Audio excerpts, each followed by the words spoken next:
Hi, I'm Red. You're watching Gravy Built. Back on my motor today. I know it's been a long time. Things just take forever to get, and especially when you get custom stuff made.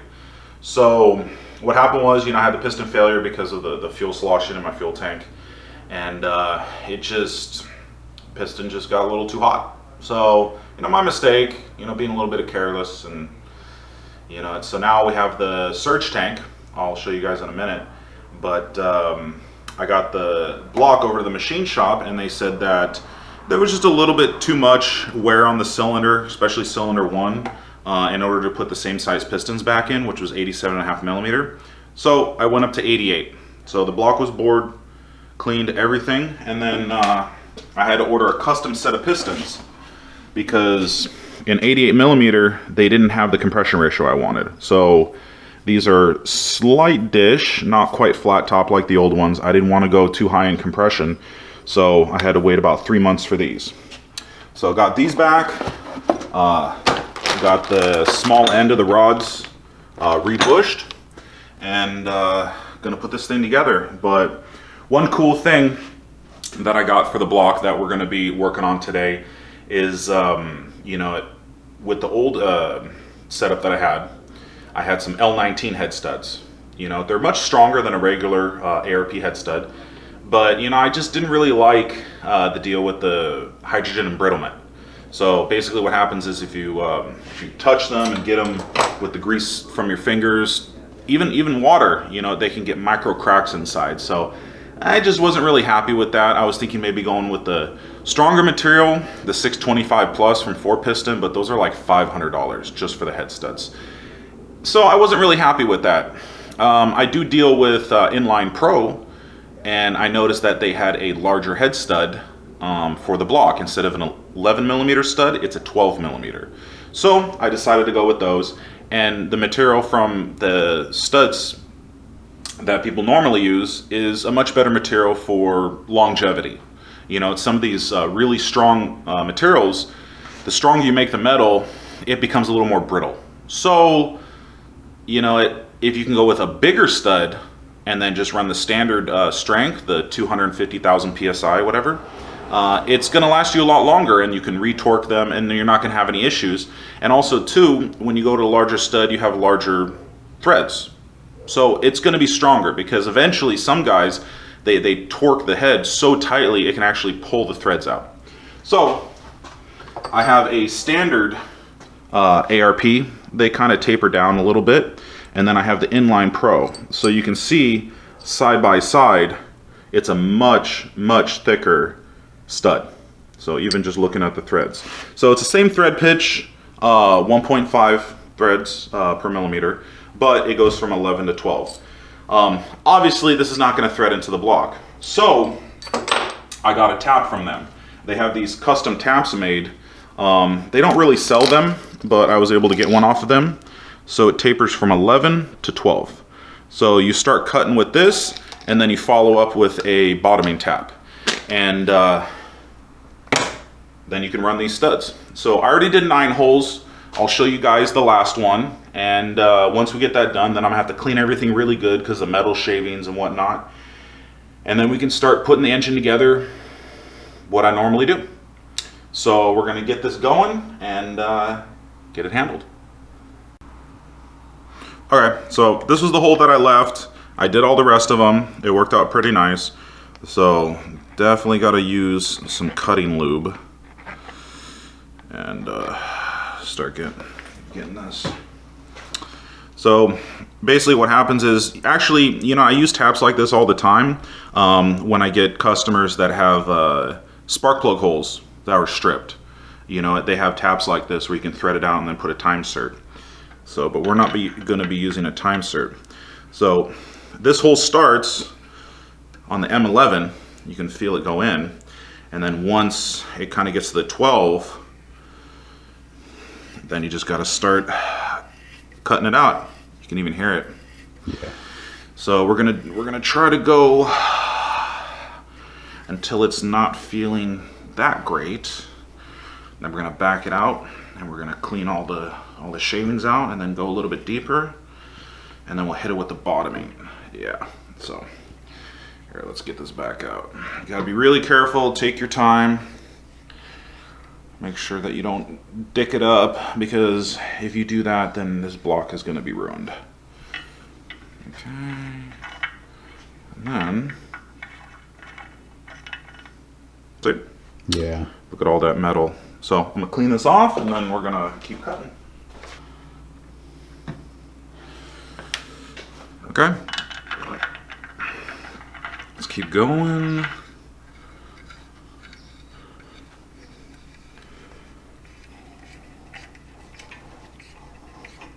Yeah, this tab is gonna go pretty far down actually.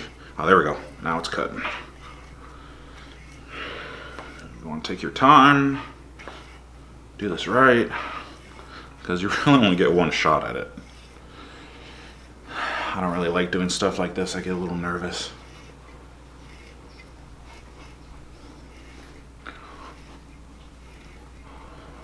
Okay. I think that's deep enough, and then I'm gonna clean out the hole real quick and hit it with the bottoming tap. This thing fits tight.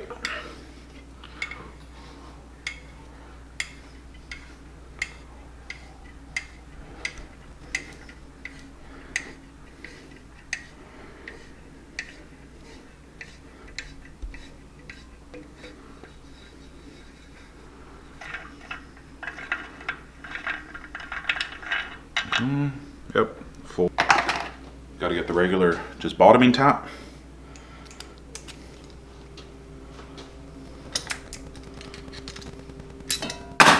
But before, oh here it is.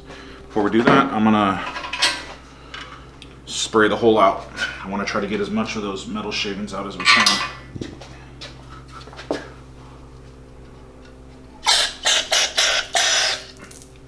Go.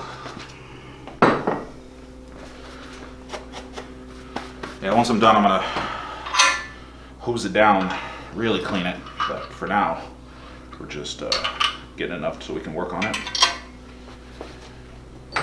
Okay, so just gotta do this one until it stops, and we'll be good.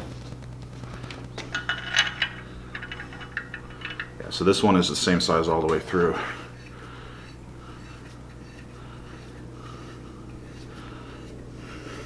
Aluminum cup's pretty easy, so doing these taps are not really that difficult. If you're trying to tap steel, it's gonna be much more difficult.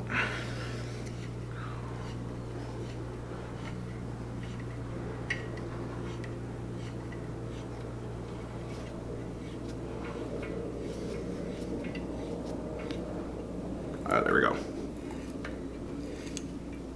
Yeah, you can hear it. Yeah, you can hear it cutting.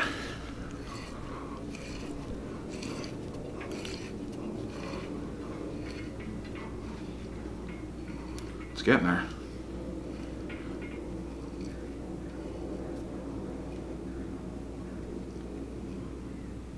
There we go. I can feel it stop. So hit the bottom. Just take it out and then we're done.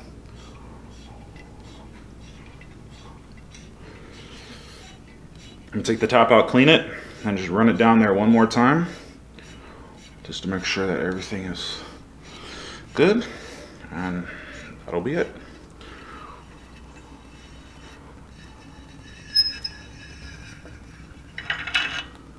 Yeah, I still got a little bit of shavings. Always use tapping lube. Yeah, see, look at that. Yeah, like butter. Super easy.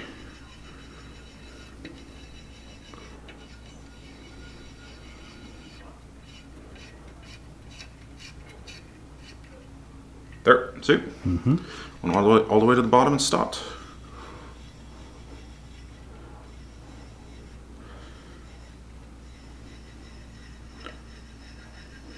And also to Inline Pro, they will perform this service for you if anybody wants this without having to buy the tap. We'll clean this off and then we're done with these taps. Nice new hole. Actually, for comparison, you can see here,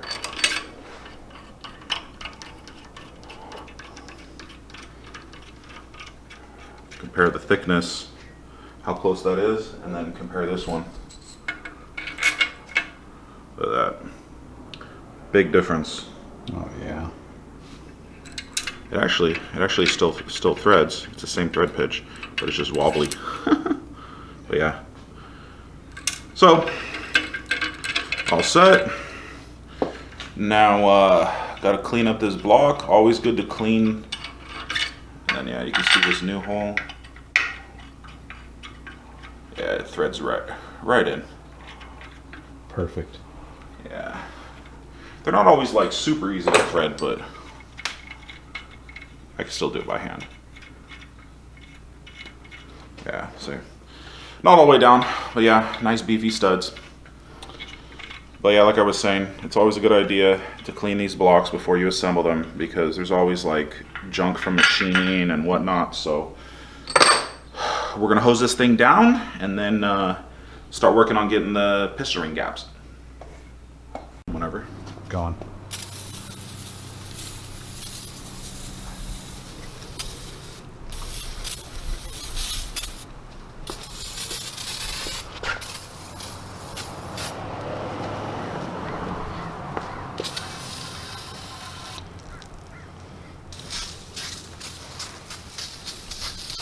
Clean this thing up, Nelson. Yeah, yeah. Want it to be nice and clean.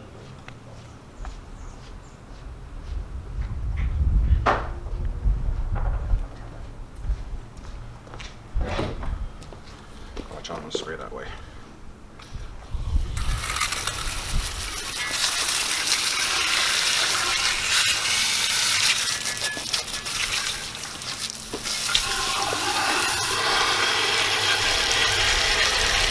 Want to make sure there's nothing in the oil galley.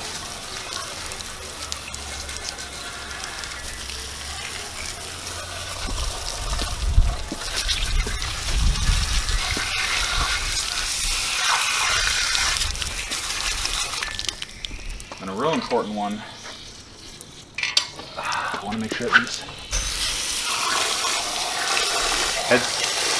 holes that I tapped Don't have any shrapnel. don't have any shavings. Yeah. Yeah.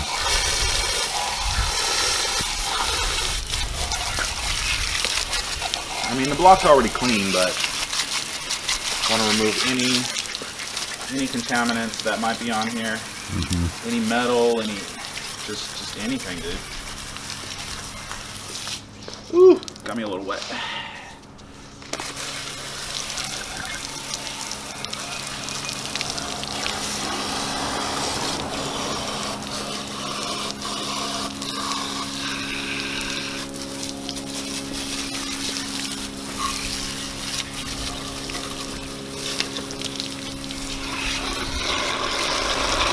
Look at that. You can see the old galleys, all the oil coming through. Yeah, the channels. Yup. Okay. I think that's clean. So, I'll let it dry for a little bit, wipe it off, and then start doing the rings. So the block is nice and shiny and clean. I also took the girdle off because we're gonna start messing with it. I'm gonna put the pistons and rods in first and then put the crank in. So, but like the way I do it, I don't know, people can do it their own way. I wanna assemble all the pistons and rods. So I already loosened these bolts. It's very important. You need to make sure that you orient the tangs towards the exhaust. See, towards the small ones. So the tang needs to go like this. Yeah. So we're gonna start with this. I'm gonna show you guys one, and then I'm just gonna do the rest of them.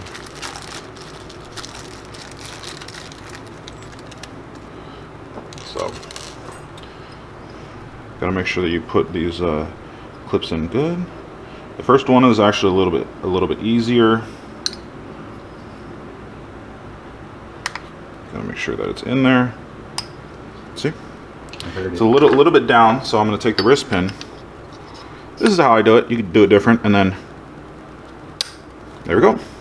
See? Definitely heard it. Make sure those are in there.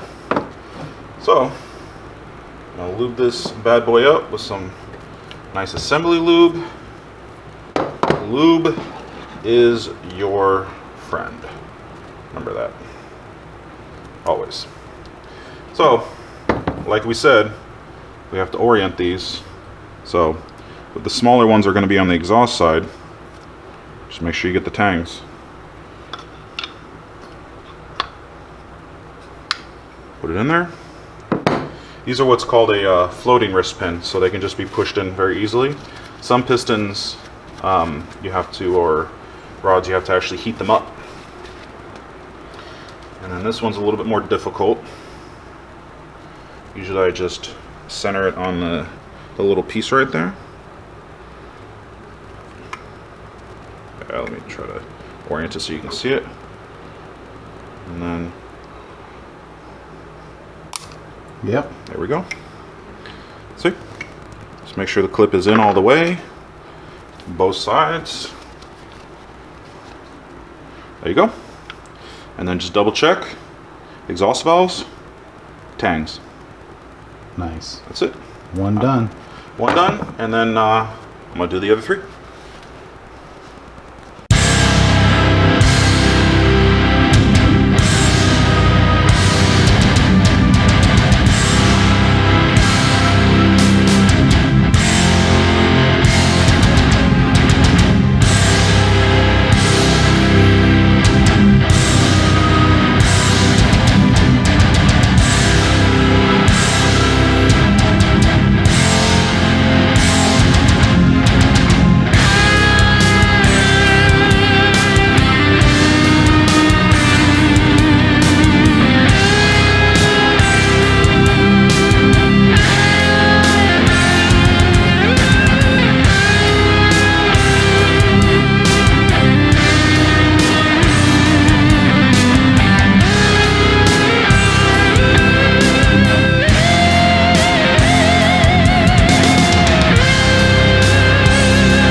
Alright, so now that I got the pistons and rods assembled, or at least put together, now we have to file the rings.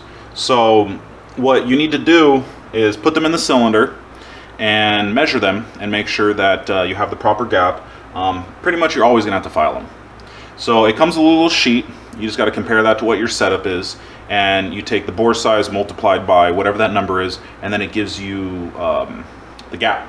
So for me, I'm going to be 17 and 19 thousandths. So the top ring will be 17 and the bottom ring will be 19. So what I do is I line everything up. I'm going to take my Sharpie and then cylinder 1, cylinder 2, cylinder 3, and cylinder 4. So I'm going to mark those, and then I'm just going to put them in the block and start messing with them. I have a tool to line up the rings. It's not perfect, but gets the job done. And then yeah, once I get them all filed, clean them up, put them on the pistons, and then pistons get to go in. So let's start with one. I'll show you here. Watch out, Nelson. Careful. So, gotta put this bad boy in here. Use the ring centering tool so it's flat. Okay. And then if you come over here, you can see the gap right there. Yeah, there's no way that's going in there. Absolutely not. Now if I get my feeler gauges, let's try the thinnest one, 5 thousandths. 5 thousandths will go. Yeah, not even close here. Let's bump it up a few. Let's try 10. See where 10's at. 10, yeah, actually 10 works. Maybe 11. Yeah, because you want a little bit of drag on it. But you know, honestly, this is not really how I gap the rings. I don't need to like really measure them. Here, let me. Ugh, has oil on it. It's getting stuck. Yeah, it's about 11 thousandths. So I'm just gonna kind of sneak up on it and get that going. And then kind of when I get a couple going, I'll have an idea of how much I have to file then. So I got a little filing tool. It's crude, but it works. I haven't had any issues. So just gotta make sure that you center it up. And then typically what I do is I just count. Let's try 1, 2, 3, 4, 5, 6, 7, 8, 9, 10. Let's try 10 turns and then see where that gets us. I'm gonna keep measuring it step by step just to kind of show you guys. You know what? I kind of get a feel for it.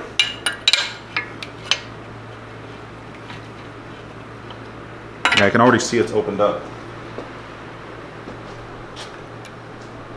Yeah, see it kind of almost, the 17 almost wants to go in. And that's with 10 turns that I counted. So let's try like a 15. Let's see where that gets us. Kinda.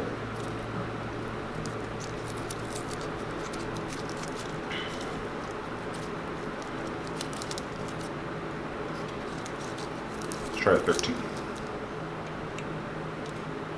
Yeah, so I went from 11 to 13. I got like 2 thousandths out of 10 turns. So let's try another 10. See where that gets me. Got to try to push on it the same. 1, 2, 3, 4, 5, 6, 7, 8, 9, 10. Okay. I would really love to have like one of those really nice ones, but you know, that's a $300 tool. This method works just fine for me. Yeah, because you've assembled plenty of motors. Yeah, yeah. And I've never had any issues with like ring gap. So let's see. It's close. Close, but no cigarro. So we're probably gonna end up having to do 25. So that was up 13, so maybe the 15 will fit, right? Well, it is close. Yeah, the 15 fits pretty good, see? Yeah. So actually, technically, we could probably do another 10, but I'm gonna sneak up on it. I might push a little bit harder than I did before, so we don't wanna overgap these rings. I mean, a little bit overgap is okay. You start to run into problems when you don't have enough gap. That's when you got problems. 1, 2, 3, 4, 5. Okay, let's try 5. Make sure you clean this. You don't want to get an inaccurate measurement.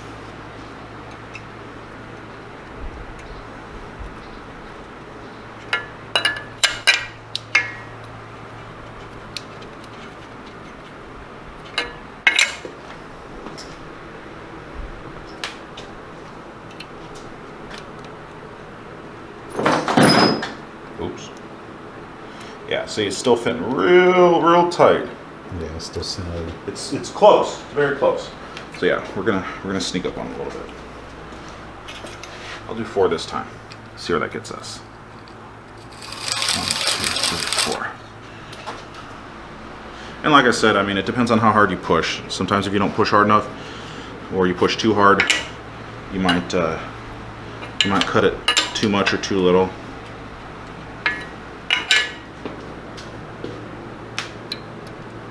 There we go. That'll work. See? Barely stays in there, and then you can kind of take it out. So that's what we need. So I'm going to do this for the other 4. And then we have to also do that for the second ring. But the second ring is like, the material's not nearly as hard, so you have to cut it way less. So just make sure you sneak up on it. I mean, honestly, this is kind of like an advanced thing. You have to really kind of finesse it. So it's not like something, I mean, it's more of a professional thing, but you know, if you guys want to attempt it, cool. Just take it slow. So we're gonna set up the camera, and then I'm just gonna get them all done, and then once they're done, then we'll throw the pistons in.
So I got them all gapped. The top rings, they needed a little bit, but the bottom rings, or the second ring, didn't need any. So now these are ready to go in. You gotta start with the oil control ring. Gotta separate these bad boys. There we go. Okay. Gotta put these in. Make sure that they're not like lined up on top of each other. So the gap is right here, so I'm just gonna put one like over here. Make sure that they don't, this thing doesn't move around and overlap on itself. There we go. I'm just gonna put one over here. Well, it's not like super important, but you just don't want them lining up. So there we go. That is in. Go with second ring. It does actually have like a lip, a shelf. So rule of thumb, the writing always goes up. And when I put these in, I'm not going to put them on the skirt side. I'm going to put them like in the middle. So, I mean, people do stuff different ways, but this is how I'm going to do it. I'm just going to thread it in here, work its way around. Just be careful not to scratch up the piston too much and then not break it. So there we go. And then the other one, make sure it's nice and clean. So this one's over here. I'm gonna put this one over here because, like I said, you don't want them lining up. And then the writing goes on the top. There we go. So these are in, ready to go. This is cylinder 1. So I'm gonna do the other 4 or 3, sorry, and then we're gonna put them in the block.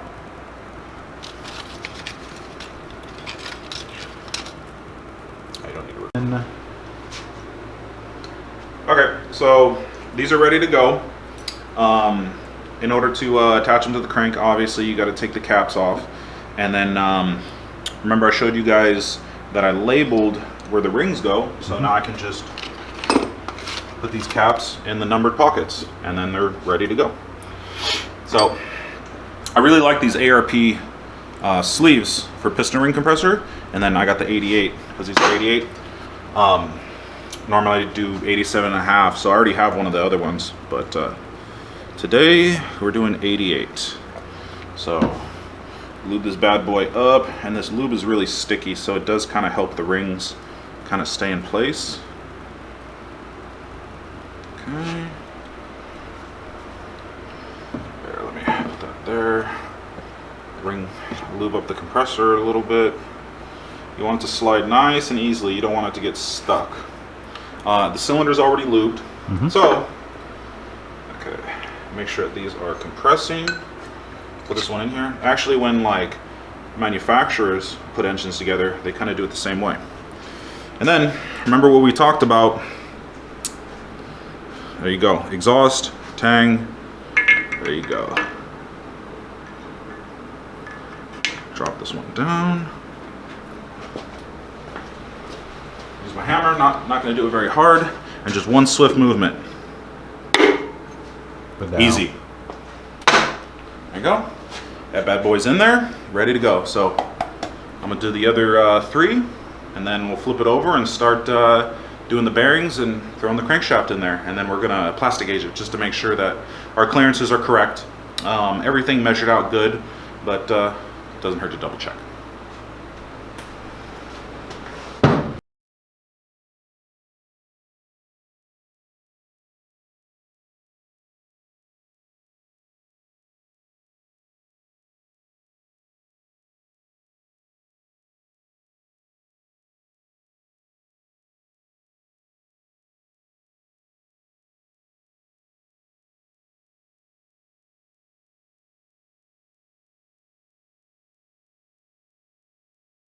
One.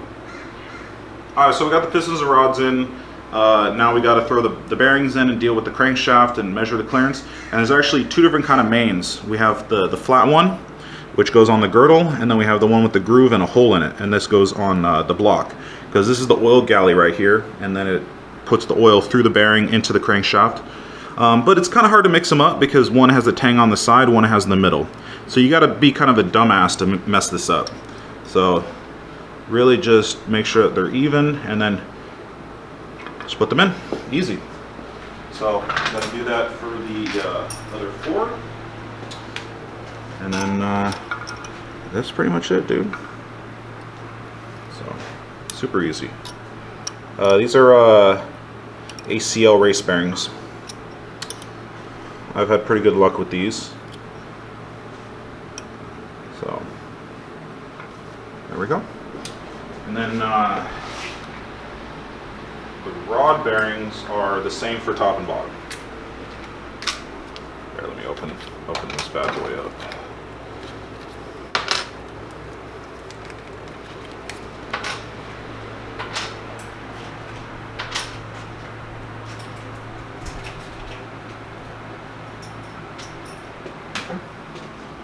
Let me wipe those down real quick. Don't want any junk behind them. Yeah, I think we're gonna do check the rod bearings first. And then once we check the rod bearings, then the crank will be bolted to those, and then we can check the mains. Okay.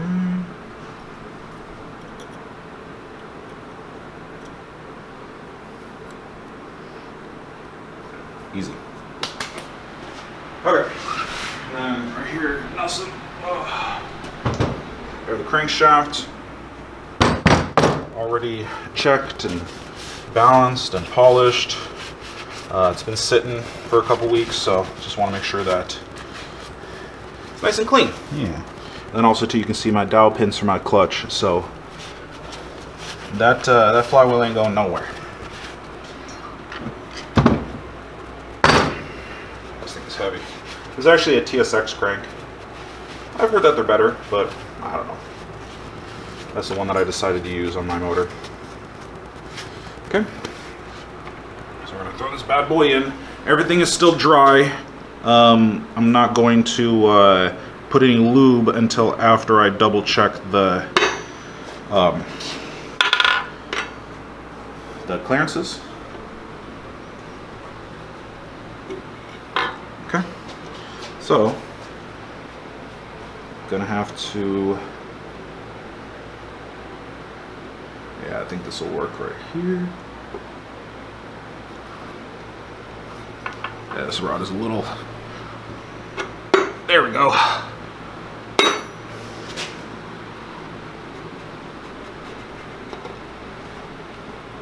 Yeah, it's a little twisted. There we go.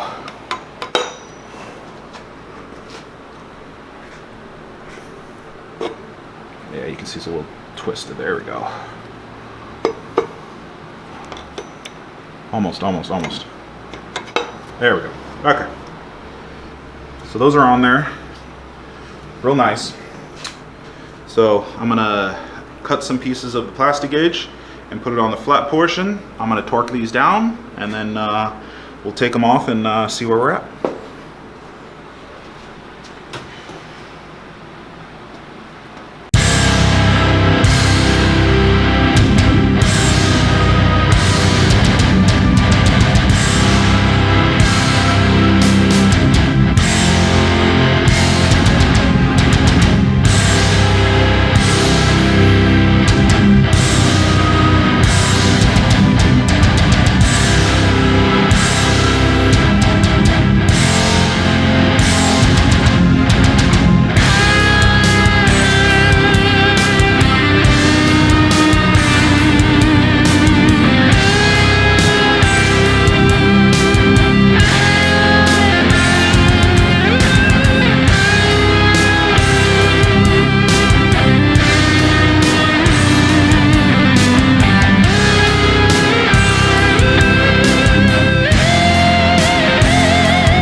so I torqued them all down and then I loosened them again. And then now we're gonna double check and then clean off all the plastic gauge. Start with cylinder 1. Yeah, so you can see how it's squished and then it's a certain thickness. So what you do is you take, yeah, we're looking for about like 1,500. Yeah, so you can take the gauge and then see how it's about 1.5. See? Yeah, it looks like 1.5 to me. So we're good. Maybe slightly less. So yeah.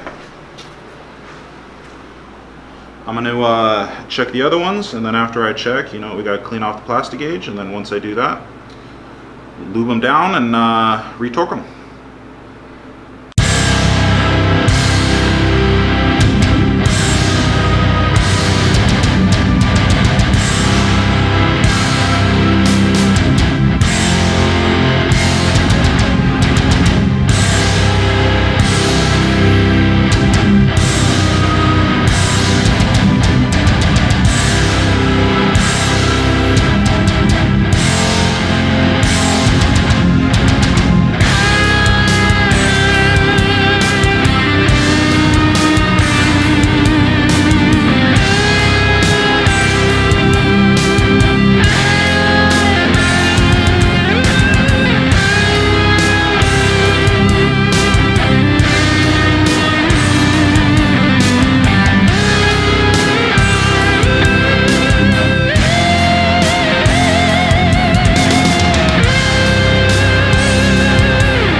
Alright, so I put the mains on, torqued them, everything, and if you look right here, maybe like 2,000. So you want a little bit extra clearance versus the rods because it's larger. Yeah, so yeah, 2 Plus, you got more oil flow going through here too. Yeah, so we're golden. So, got plenty of oil clearance. So, I'm just going to clean this all up, put some silicone, final torque, and then that'll be it. And short block will be done. Also too, do not forget to put the thrust bearings in. These are exceptionally important. And don't put them in the wrong way either. See, you can see the crank moves. So, don't quite want it all the way. Come on.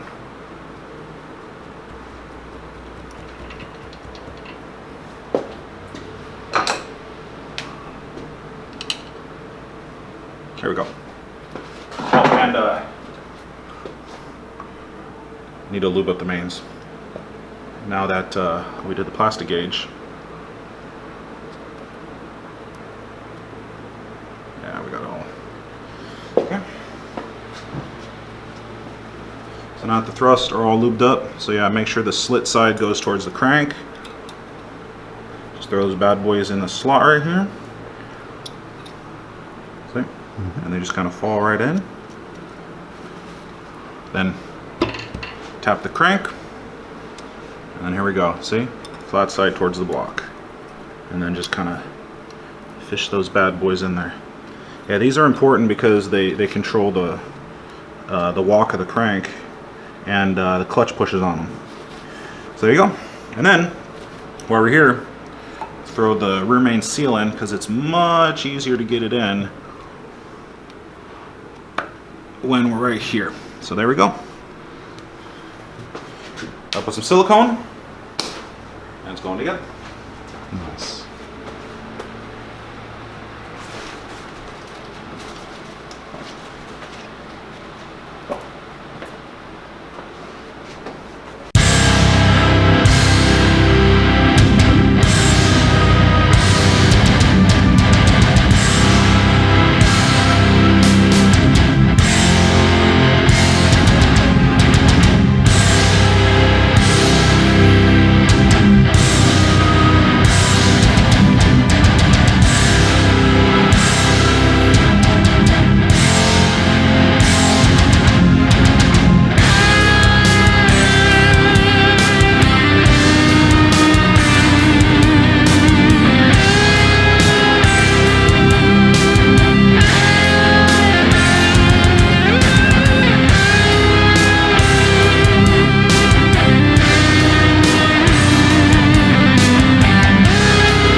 Done. So that spins nice and smooth. As you can see, we got the ceramic coating on the top. Weisco did that for me. So ready to go. And then actually, you know, while we're here,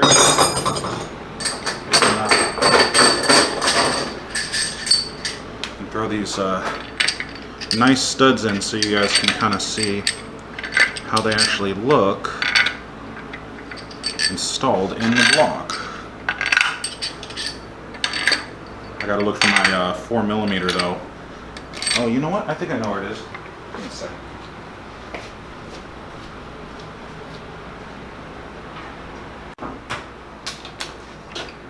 I just start them by hand, and then I'm going to cinch them down with the electric ratchet.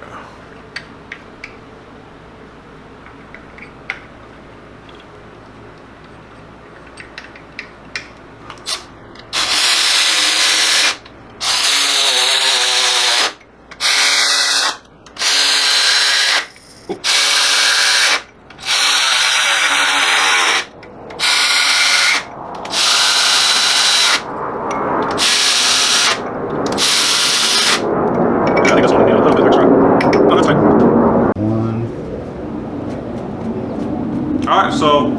studs in. Man, those look beefy. What do you think, Nelson? Yeah, definitely a big improvement over stock.